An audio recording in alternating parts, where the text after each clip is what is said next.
Williams. That was one of my favorites from the year. And then another one that was really big, wasn't my favorite, but The Leavers by Lisa Coe. Okay. And then, I'm trying to think what else. A couple other like short story books by Danielle Evans and I can't remember his first name, but Cohn is his last name.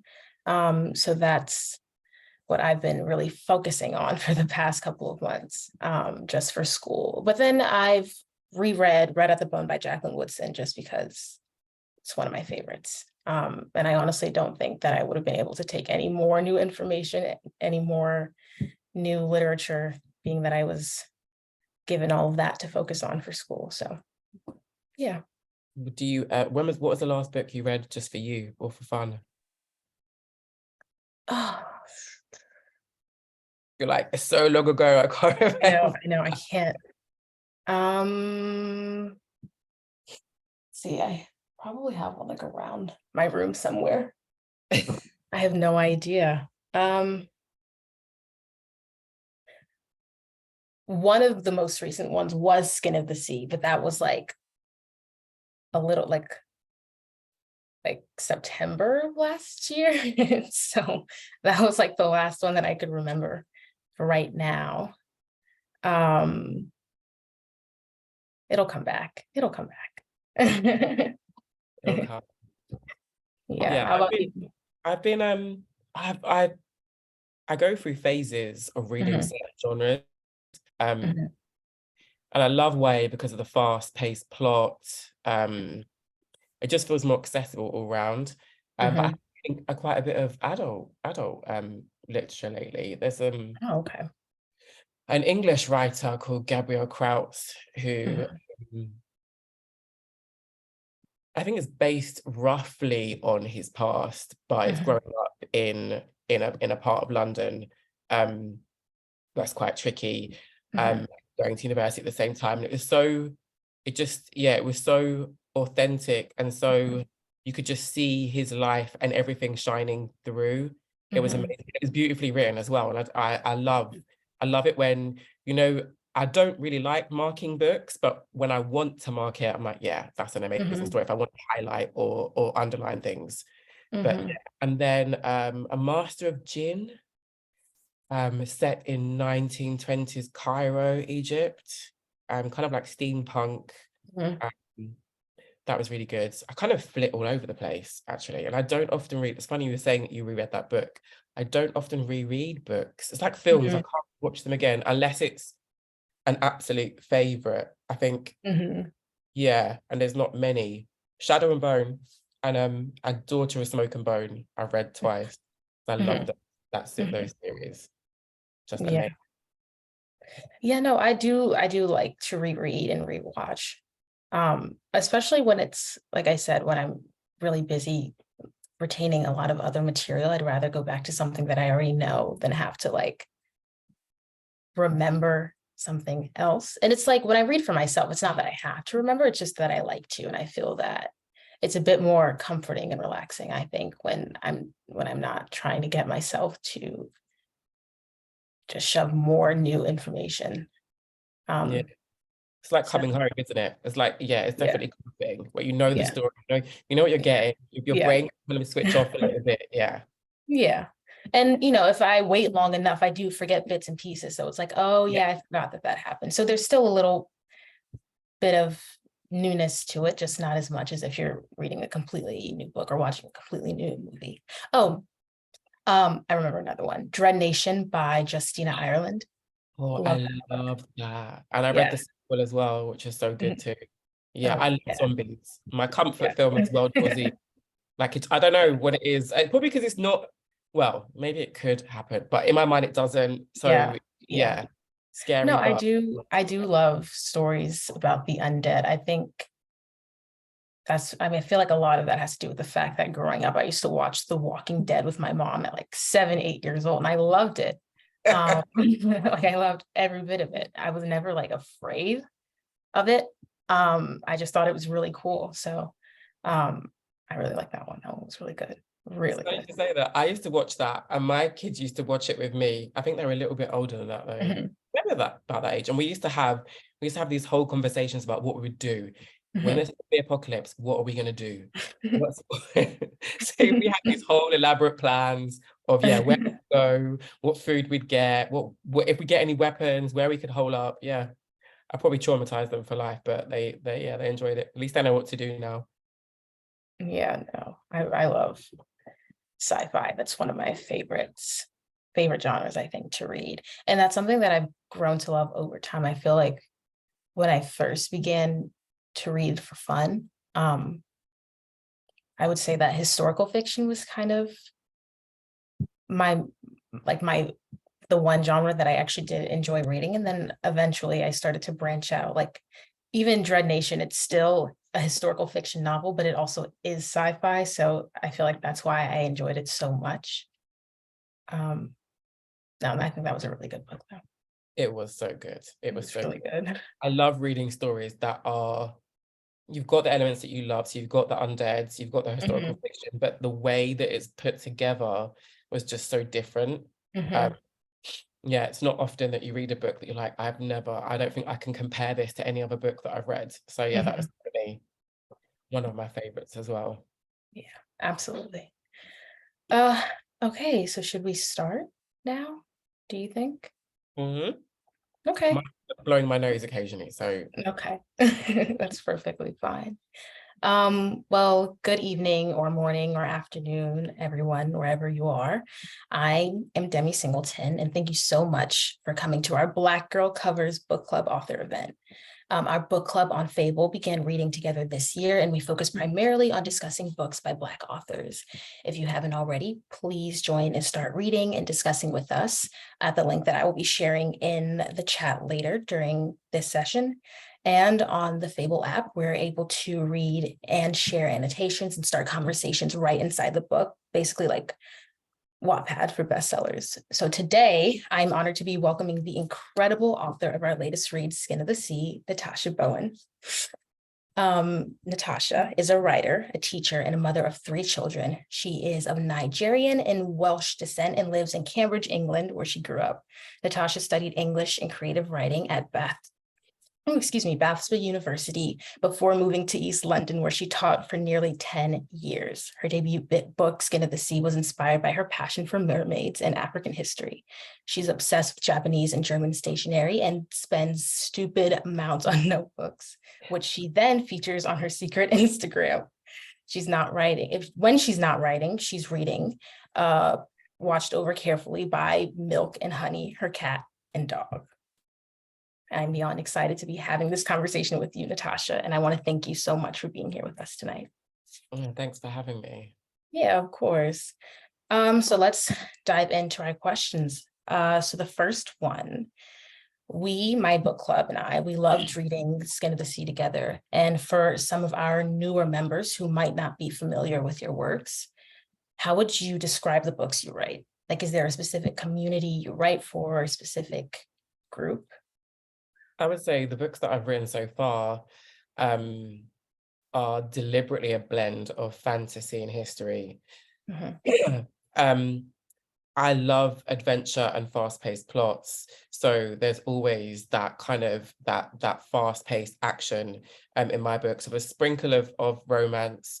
mhm, Um, and I would say I get asked this question a lot, and I think primarily my books, when I wrote them, I had in mind the books that I didn't get to read when I was younger. mhm, So I think it's so important for Black children, Black girls to see themselves as not just strong characters, but as whimsical and fantastical mhm, characters.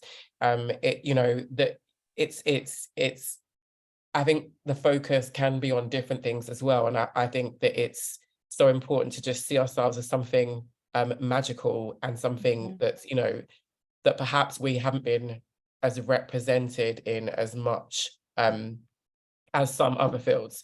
I think that the main thing that I tried to do with my books was to represent West African history in a certain way, because Black history doesn't start with slavery, and I don't Mhm. think we are necessarily presented with enough of the knowledge and image of Africa as a continent, and how, how advanced and how excellent it was, from astronomy to mathematics and the concept of infinity, the architecture. When the Portuguese arrived, they found street lights at the point where medieval, Mhm. England, they were still throwing their waste out of the window. Mhm. So, Mhm. these were, like streets, like properly planned out. The architecture was in concentric patterns and all ordered. And I think that it's really important to have stories that reflect that past, so that we know where we came from, and so that everyone else can see where we came from as well. And Mhm. to have those stories to see, for us as well, but also for people to see us in those roles. Yeah, I think that's really important, not just to see ourselves, but for everyone else to see ourselves as those magical and whimsical creatures. Mhm. That was, I would say, yeah, Yeah. that's a long explanation for both books, but Mhm. that's it. No, it was a very lovely explanation. And, I loved the fact that you said allowing for people of color to be able to see themselves in whimsical characters. I think that I was one of the young girls wishing to see herself as a mermaid or as any other creature. I feel like growing up, I wasn't able to see myself in those roles. The only example I can think of was Little Mermaid. And while I love that film and loved Ariel and I love the character, I felt that there was something lacking and that I could never fully relate to her. And so, that's why this is one of my favorite books and why I was so deeply connected to it. So that leads me to my next question. Is there a specific event or person that drew you, caused you to create these characters and this setting? I was obsessed with The Little Mermaid when I was younger. Um, Pretended I was a mermaid in the bath. I loved anything magical. Mhm. Um, but I didn't actually watch the Disney film for a long time. Mhm. So my version was Hans Christian Andersen. Uh, Mhm. and I loved, it probably sounds a bit dark to say, as a child, I liked those darker stories. Mhm. Um, with, 'cause I think for me, having read that version of the fairy tale and then seeing the film, like, oh, these are completely different. But yeah, I was obsessed with mermaids. Um, and so I hadn't read any books, especially past a certain age, that were about mermaids. And I just, from seeing The Little Mermaid, and there's so many deeper themes to it that lend themselves to young adult as well, that inspired me to write the book. I also think that I always say this because Hans Christian Andersen actually did a tour of North Africa. So I'm like, how do we know he didn't get the idea for that story from Mhm. Africa and then wrote it? But anyway, um, yeah, just to put that out there. I think that as well, when I was looking into different Black origins of mermaids and different beliefs from, from Egypt down to West Africa, there and then across the diaspora, I think there was this particular story and belief that stuck with me, and that was Black mermaids as as these entities that offered comfort to the enslaved, um, and then stories of them returning their souls if they died at Mhm. home. And that really caught me. And then I thought, what about if a mermaid didn't save a soul, she saved a person instead? And that's really where the story grew from. And then I wanted to blend West African, particularly from the Ifa spiritual belief system, into that, to kind of show the merging of beliefs because of how our stories and our spirituality have been spread across the world because of the transatlantic slave trade. So I wanted to Mhm. build all that in. I wanted to have that as a foundation, but I didn't want it to be I didn't want slavery to be a focus of the story, but it had Mhm. to be almost like a cradle to explain Mhm. Simidele is, Mhm. why she is who she is. So I think I tried to get that balance of an introduction to the origins of Black mermaids, but not making it the primary Mhm. focus. Mhm. Okay. That makes a lot of sense. Um, so focusing on characters, how exactly did you go about, creating these complex individuals? Like, was there any specific processes that you underwent in order to write them? I always thought that I was that kind of writer that could just write organically, and Mhm. there'd be this amazing book at the end of writing, but I realized that I need to plot stuff and plot it quite well. So with characters, I always try and go through a lot of background about them. I tend to write the first bit of the story to see if I've got the feel for it, and then I go back and I look at each character and I go through everything, even like their favorite kind of music, what makes them Mhm. laugh, their favorite memory, um, who they have in their family, what kind of food they like. Do they like hot weather, cold weather, everything, to try and Mhm. get an understanding, even if it Oh, doesn't wow. go into the story, because then you have an understanding of how that character is going to behave in Mhm. a certain situation. Mhm. I think with Simi, and I don't know if a lot of writers do this. I think there's always elements of ourselves, um, and sometimes people that we know in our characters, maybe not entirely based on, an entire one person. But I think Mhm. Simi there's definitely a part, I think, when not just when you're growing up, but that whole thing of doing what you think is right or standing up for what you believe in, the Mhm. choices that you have to make, the consequences that you have to face, Mhm. um, the changes that you go through. I think, in Skin of the Sea, we see not just the plot arc of the story, but we see the change of Simi and how she was at the beginning and how she is at the end, and how Mhm. she's got to that point of how maybe she's Mhm. accepted who and what she is, whereas before, she was still struggling with who she was. And I think a lot of people, well, it doesn't stop just when you're a teenager, but it's definitely heightened, I think, when you're that age. Yeah. And I wanted to, yeah, there's a little bit of her. It's probably, I don't like being told what to do, so there's definitely that bit of Mhm. me in her. I don't do it to like be a rebel, but I always try and do what I think is the best, which Yeah. definitely was in Simidele. But yeah, there's bits that you take from different people, I would say. Mhm. I wanted to show Black boys as being strong as well and soft, that caring side. I wanted to show the fierceness of girls and women, and how we don't always need saving. We can do, Uh-huh. we can, we're not just Mhm. leading.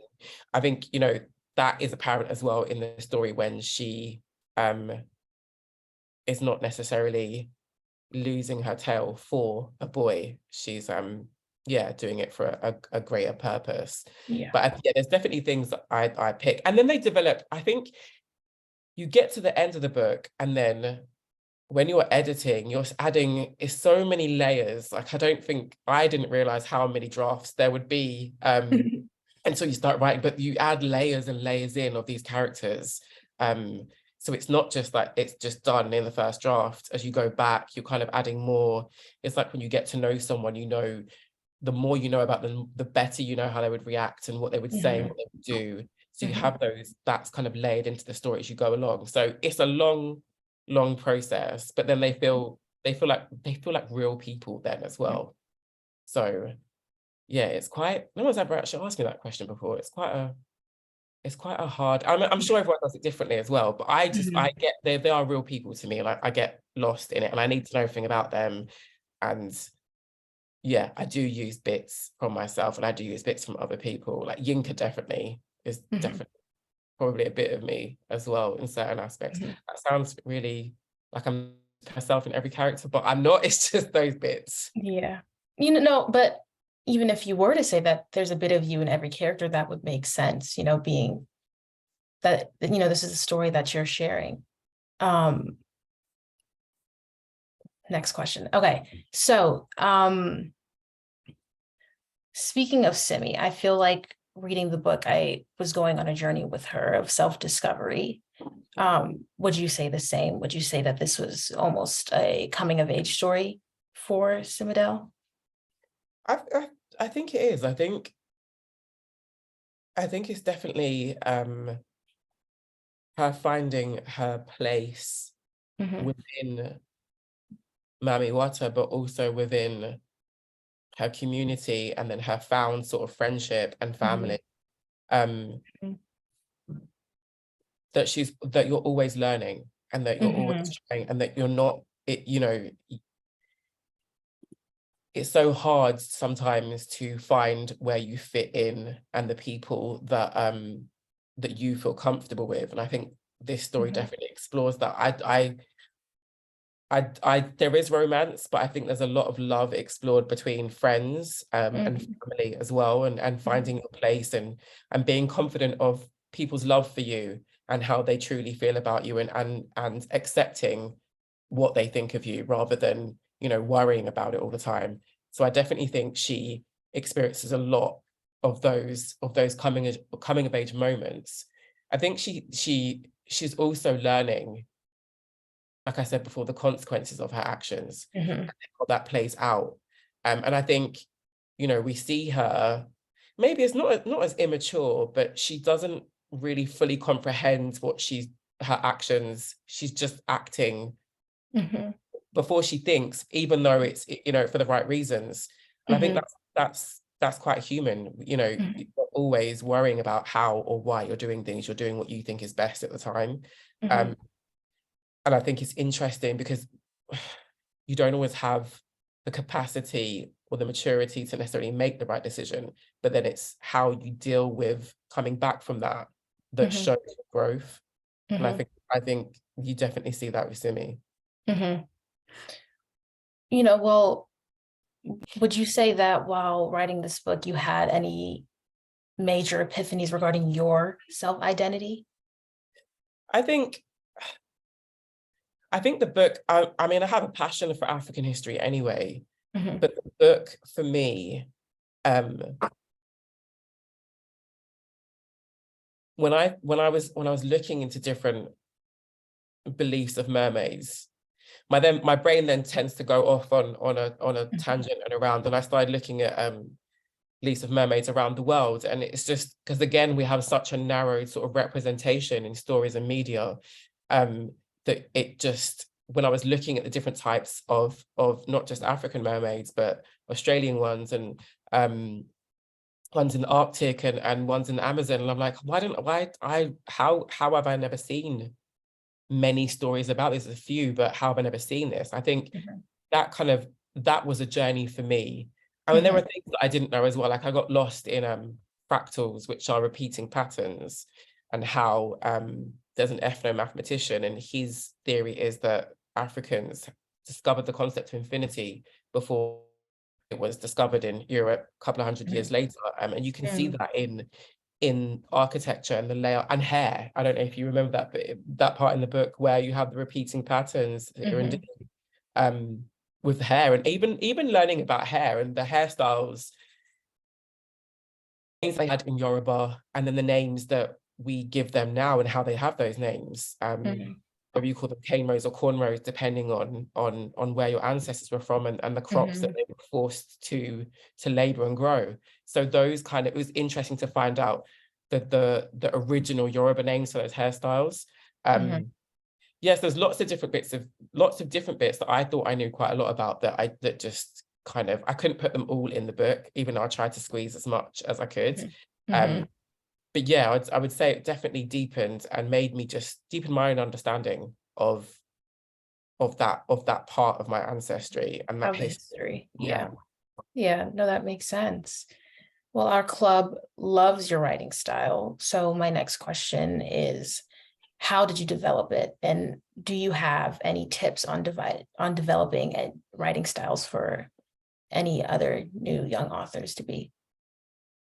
I think my writing style is very lyrical and descriptive. I kind of write visually. Because when I read, I want a vivid picture in my mind. And so I tend to gravitate towards books that are like that. I love, beautiful prose. Doesn't even matter if there isn't much of a plot, actually. At some point, I'm like, the writing's just gorgeous. So I think it's the focus on those books whose style that you admire. And and just consume as much of it as you can, because it will come out in your writing the more you read. Mhm. And just it's I think everyone develops their own style, and I think it does depend on what you're reading. But Mhm. also, I mean, I think a lot of people write what they want to read. So Mhm. your style is going to reflect the kind of books that you want, that you enjoy reading, and Mhm. perhaps, you know, it does take a while, I think, to fit into the kind of the style that you have. My friend showed me a piece of writing from university that I'd done, and it was quite different, but there were still elements that were exactly how I write now. The Mhm. descriptions were quite over the top, actually. I'm not gonna lie. Mhm. They were quite over the top, but it's something, I think, because I like that overly descriptive writing. Mhm. Um, it definitely comes out when I write, because I know Stephen King doesn't like adjectives apparently, and likes quite sort of sparse writing, which does work, I think, for some stories. But I think definitely with fantasy, you because it's not real, you need that extra description. You need to be able Yeah. to see it and believe it. Yeah. No, Yeah. I would 100%. I couldn't imagine a fantasy story without the descriptive adjectives. Like I feel like that's something that's almost necessary. So that makes a lot of sense. Um, you just mentioned Stephen King and a couple other writers. Is there any specific writer or author that inspired you? I'd say I love Jasmine Ward's books. Mm-hmm. Mm. There's a trilogy called The Bear and by Catherine Arden. The first one is The Bear and the Nightingale. It's set in medieval Russia. Mm-hmm. Um, that is so, I think the history is rendered so perfectly, Mm-hmm. but beautifully, Mm-hmm. that I love Catherine Arden. I love Jasmine Ward. There's going to be loads in my mind I can't think of that will probably be annoyed that I didn't say afterwards. Um, well, let me think. I really enjoyed Sabaa Tahir's book, All My Rage, recently. I think there's a way that people have of representing characters that make you feel like you know them. And then the story is so much more immersive. You can relate to them. I feel like the characters need to be real. Mm-hmm. And the world needs to be vivid. And Mm-hmm. then you can properly, I like to lose myself in books. Mm-hmm. Yeah. So definitely writers that do that. I'm trying to think now if there's any others. That there are loads, but my mind's gone blank. No, I understand. We were just talking about how anytime anyone ever asked us for a favorite anything, it's like it's impossible to come up with it on the spot. So I understand that. But would you say that you have any advice on writing or even the publishing industry for young authors? I would say read all the time. Mhm. Um, I I read so much from I first started to I think I started reading about three or four. Mhm. Um, my mum was dyslexic, so she used to read books to me and then she would skip over the words and I would sound them out instead. So I then ended up reading to her at a Mhm. certain age, and I just read all the time, and I wanted to create stories. I got lost. I loved getting lost in a good book, Mhm. to the point where I went to university, and then when I moved back to Cambridge, it must have been 15 years later, the head librarian recognized me because I was there every week, requesting books. I would say read all the time, um, write as much as you can, and don't be. A problem that I had was wanting everything to be perfect. I put too much pressure on myself. So I'd write Mhm. maybe a chapter and then I'd read that chapter over and over and over, beat myself up about a certain sentence. And now I allow myself to read it through once and then I just push on. Because I Mhm. think I saw this, I think it was on Twitter actually, when I was still on Twitter a lot. And it was a difference between an unpublished writer and a published writer, was the published writer just didn't give up. And that sounds like an easy piece of advice, but it's not necessarily a straightforward and easy journey. And you have to be passionate about it. and persevere. I think one of my main bits of advice, apart from reading, is to write the story that you want to read rather than thinking what you think might be on trend or what you think might sell. You need, because you're going to be with this, you're going to be living and breathing it, you're going to be reading it through like 5 million times. You need to be passionate, you need to love it. Otherwise, you can end up, there's stories that I tried to write, I just got bored and yeah, I couldn't finish it. I would say find the way that you plot as well. I think you do need a rough idea because otherwise people get lost in the middle, or the middle is quite saggy. So whether that's using the 3-act structure or whether you just have a loose kind of outline that you've written, I would say get some critique partners, but not too many, because too many cooks spoil the broth. And sometimes it's subjective. Writing is so subjective, isn't it? Art is subjective. So what one person loves, another person is going to hate. And that's why you just really have to be happy with it yourself. You have to read that story and think, yeah, I would buy this book. And that's all that really matters, because, you could hit the New York Times list straight away. You could sell XYZ. There's still going to be someone that's like, oh, I didn't really like this book because blah, blah, blah. You need to love it yourself in order to carry on doing it. I would say try and find out as much as you can about the industry, but not in too much of an analytical way, but in a way that you understand how it works and how you go about submitting to an agent, the etiquette of doing that to make sure you're doing it the right way, and then not being afraid to ask questions.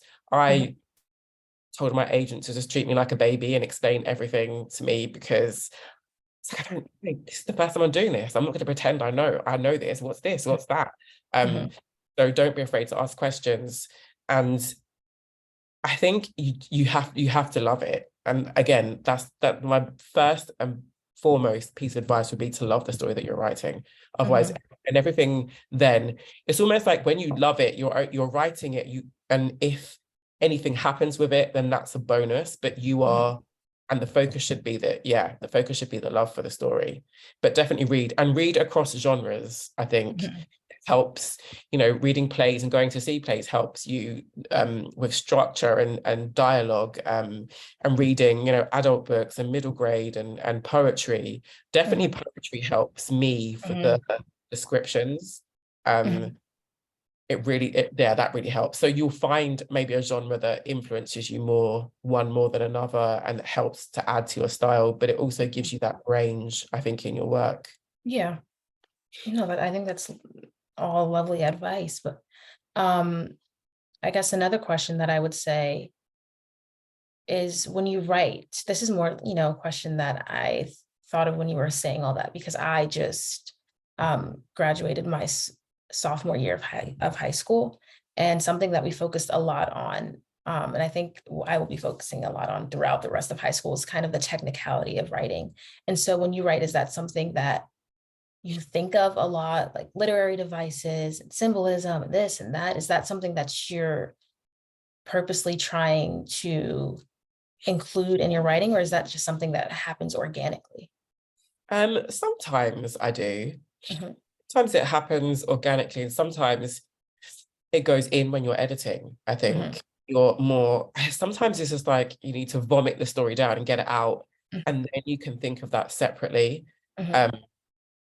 The same as maybe, being like overly grammatically correct. That's not something I'm thinking of straight away on the first draft. I think there's always ideas of what you want to add, and maybe symbolism.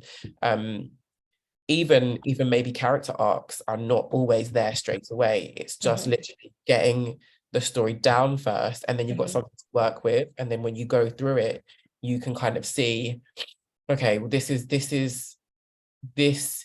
what I was trying to do, but it's not actually working here, or what can I add in? So I don't think I'd do that. I definitely don't do that straight away. But it gets added in, I think, as you have more of an awareness of the story and the characters. You can kind of put that in afterwards. There are a few things that I definitely had in mind with the book when I was writing, first of all, which is the presentation of Africa before Europeans enslaved people, and that was definitely a theme that I wanted to have and wanted to highlight. I definitely wanted to highlight strong female characters that are not choosing romance above them their own to their own detriment. I wanted to make it about a girl who is choosing herself, but perhaps struggles with that, who's doing the best, but is not sure how that's going to work out. So I had those ideas, but then other ones and other themes kind of, are woven in afterwards. Even like even things of the sequel, like you know what's going to happen, or you have a rough idea, and then you're like, oh, I should probably add this in. So it's not just like a big surprise in the second book. But yeah, it's not a straight away thing. It's definitely so you're saying that when you're writing a book that you know will have a sequel, you add little hints in the first book, knowing what'll happen in the sequel. Yeah, because sometimes you read those sequels and they're just, or you watch a film and you're watching the sequel and you're like, where did that come from? It just feels like you just did that out of nowhere because it's convenient to the plot. In my mind, I'm like, okay, well, if this is going to happen, I need to make sure I mention it in the first book. So you've got mentions of the Adragon, that the opposite of Orishas in the first book. In the second book, it featured quite heavily, and I didn't just want that to come from nowhere. So there's definitely things with that, and perhaps hints with Simi and Collar as well that then feed into the sequel, which I won't spoil if people haven't read. Is that it's not straightforward, but I like to feed in bits so that it flows more as a story. Yeah, that makes sense. Wow, that's really interesting. I've never really thought about that. Okay, so this is one of my favorite questions to ask when I meet with authors. If you were to dream cast Yemoja or Olodumare, am I pronouncing this correctly? Olodumare? Yeah. If you were to dream cast those two characters, who would you pick?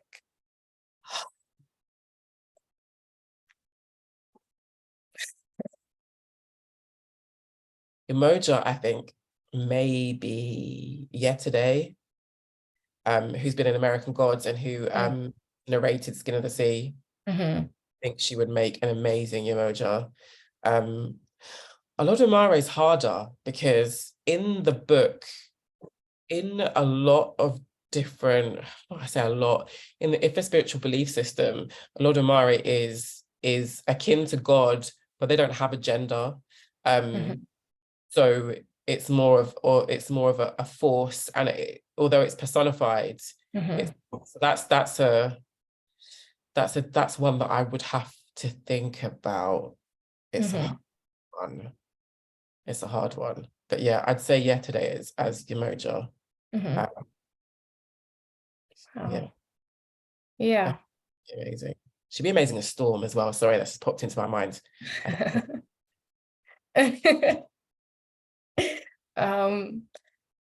Well, this is the last question from me, and then we can open it up to any questions from the audience. Do you have any updates to share on any new books that you have coming out? I have been working on a new duology. So it's not set in the Skin of the Sea world. It is a fantasy book. I can't really say too much at the minute, but I do want to write a prequel for Skin of the Sea and a third book. And I really want to write a companion book focusing on Yinka, because I think apart from Simi, Yinka was my favorite character. So yeah, I think Yinka, and again, forget werewolves, let's have were hyenas, let's have African were hyenas. And I think, her story would be so amazing. So I've actually really plotted that out because I can't, my brain just kind of zings all over the place. So I plotted out the book. I'd like to write a prequel focused, because actually Skin of the Sea, she's not always in the water. She spends quite a lot of time on land. So I think the prequel would be quite good to kind of explore those first few weeks and months as a mermaid, and how she spends that, and what she does in the run up to when she eventually saves Collar. I think yeah, you'd get that whole kind of underwater magical realm. You'd have more of your Moja, which yeah, I'd definitely love to do that. I did actually start writing that, and I did start writing a zombie book. I know we're talking about the undead. Oh my I, goodness. I know it's hopeless. I know it's like it's a little sort of pet project of mine Mhm. to write a zombie book because I love zombies. I So, mean, absolutely. Do you plan on releasing it anytime soon? well, I haven't finished it yet, Okay. but I know exactly what's happening in it, and Okay. yeah. Well, I'll definitely be on the lookout for that one. That sounds like it's going to be incredible. Um, Like, okay, so I guess we can start opening this up for audience questions. There's one. What does Dreamcast mean? Basically, how would I describe it? I mean, it's just basically, I guess when someone says Dreamcast, they basically mean assigning a dream cast to certain characters. So who they would see playing a specific character. what do you think? Who would your dream cast be for like the main characters? Who did you see them as? Because I know you probably thought about it. A little bit. For Yamoja, I don't know. I really saw like Angela Bassett or someone who's like around like Angela Bassett or Viola Davis, someone who has such a grand presence. That's kind of what I saw for that. Thinking about it, yesterday would probably be a good Oya actually. Mhm. With Shango and Oya. She would, yeah. What about the other characters? Who would you? Because I mean, Simi, just saying that you make Simi. Oh my gosh. Well, thank you. Um, I mean, I could definitely say that I do see myself in Simi in the fact that she's very strong, knows what she wants, um, and is willing to go lengths to do what she feels is right. And that's something that I could definitely relate to. Um, this is such a hard question. For Ola, I'm really not sure. Like I feel It's like there's hard. like so many actors like running through my mind and I just can't pinpoint one. Um, but definitely for Umoja, I see like Angela Bassett. Um, I don't know. I think that's just the vibe that I got from that character. So yeah. See any more questions? While we wait for more, would you have any questions for me? I suppose I would ask what did you enjoy the most about the book? And Mhm. what was the most, was there anything surprising that you learned from it? What did I enjoy the most about the book? I think what I enjoyed the most was really like genuinely the fact that I could relate on such a deep level with Simi. Like I mentioned before, growing up, and like you said too, that these, mystical roles and characters weren't ones that were commonly filled by people of color. And it was something that I kind of missed out on as a kid. So, I really, just appreciated that part of the story, but also, like I mentioned before, that it was kind of a coming of age story. As the story progresses, Simi's learning more about who she is and learning more about where she fits in, having been human and now a mommy Wada. So I think, that aspect of the story was one that really touched me. And then what did I learn most? I would say about the traditional Yoruba culture. I feel like that's not something that I had known much about previously to reading this book. And so I felt like I learned a lot, and I was actually really interested. I took theater this past year, and so for one of the assignments, I had to focus on a traditional type of theater, and that was one that Yoruba theater was one that I researched a lot about and found a lot of similarities between your book and the gods and goddesses that they believed in. So I felt like that was really interesting. And I was really happy to learn about that, being that that was never something that I'd known about, like ever. So I would say that was my favorite thing. I think that's what I still love in books when I learn something from them. Mhm, Even, well, especially in writing. I think my favorite thing about learning, the favorite thing I learned from this book was the fractals, because I hate maths, but the fractals got me. mhm, Um, Also the hairstyles as well, used as mhm, maths or mhm, messages. And mhm, when I read about that, I think it was Colombia. mhm, I knew that I had to have that in the story, because I think the ingenuity and, the sheer like tenacity and intelligence mhm, I had to have that in the book to mhm, show, you know, exactly how amazing people were, and yeah, and how brilliant they were, and how, yeah, how they use that. And I think, with the conversation about hairstyles and the importance of them, I'm like, yeah, that's just blew my mind. yeah. No, I could definitely say the same. Um, well, let's see.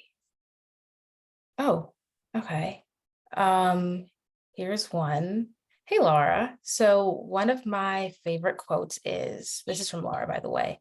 One of my favorite quotes is, she floats next to her husband, hair a mass of black that almost eclipses the sun. Could you just speak a little bit as to what you were trying to convey with this quote? I really pondered it and I was bouncing back and forth between different interpretations. By the way, after reading this book, I love you as an author, Demi. Thank you for bringing attention to this book. I think this is Oya and Shango, and I wanted to show how powerful the goddesses are seen in that in you know in Yoruba culture. And I think that I wanted to make sure that the women in this story are presented in a completely all-powerful way. And I Mhm, think the fact that her hair is nearly eclipsing her husband is a perfect way, because everyone talks about Shango, and he can throw this lightning, but really it's his wife that gives him the energy and the power to do that. And I mhm, think that by adding her hair into that, and describing how, like, a visual representation of that, mhm, um just to show how important she is as well, and not just as his wife. uh, mhm. Also, it's amazing, like, a black goddess in the sky with her hair nearly eclipsing the sun. Like, I want to see that.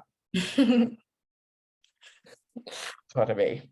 Yeah, so I think when I'm writing, I'm always thinking, and with that, I was always thinking of goddesses, and I know that, Greek gods are favored by everyone, but I really wanted to show Yoruba goddesses and gods, and show their characteristics, and I think in this book they have, those human qualities to them. They make mistakes, and they let pride get in the way. In Soul of the Deep, Eshu is actually my favorite character. So when you have time to finally read it, you'll see why. Because yeah, he's just, I think it's that aspect of knowing how powerful they are, but how they can fail as well. Mhm, And they too can make mistakes, even though. And what does that look like with all that power? mhm. How does that affect everyone else? Wow. Yeah, no, I think that was a very interesting quote. And, I didn't even realize that until um, just now. So thanks for asking that question, Laura. Uh, Let's see. Oh, there's another one. From Anonymous. What are you most proud of in this book? Is there a certain line or symbol that really drove the book home for you? I'm really proud of exploring the origins of Black mermaids in this book. So to have a Black mermaid, but to also have the history and the culture behind that, and the reasoning and the stories of how that came to be. I'm definitely most proud of that. What was the second bit? Sorry, Yeah, the second part. Is there a certain line or symbol that really drove the book home for you? I think for me, the story always started with her following a ship, and then the image of a body being plunged into the sea and her not knowing what to do and panicking when she realizes that the boy is alive. I definitely think I remember the image in my book of The Little Mermaid when Hans Christian Andersen's Little Mermaid is looking up and she sees the bottom of a ship and wishes that she was up there with, you know, people that breathe air. And I often in the very beginning imagined Simi at the bottom of the sea, but knowing what those ships are carrying, and rather than having that sense of wonder, of having that kind of sense of dread, even though, yeah, it's her duty to follow her task. But yeah, those images, I think the whole story started with imagining her in the sea, watching this ship and knowing what's happening, and then being forced with a decision to make.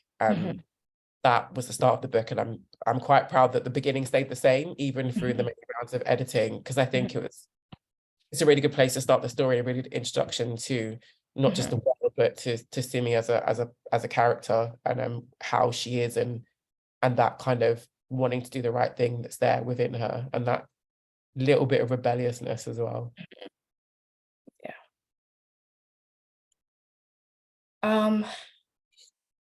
Okay. I think that's all.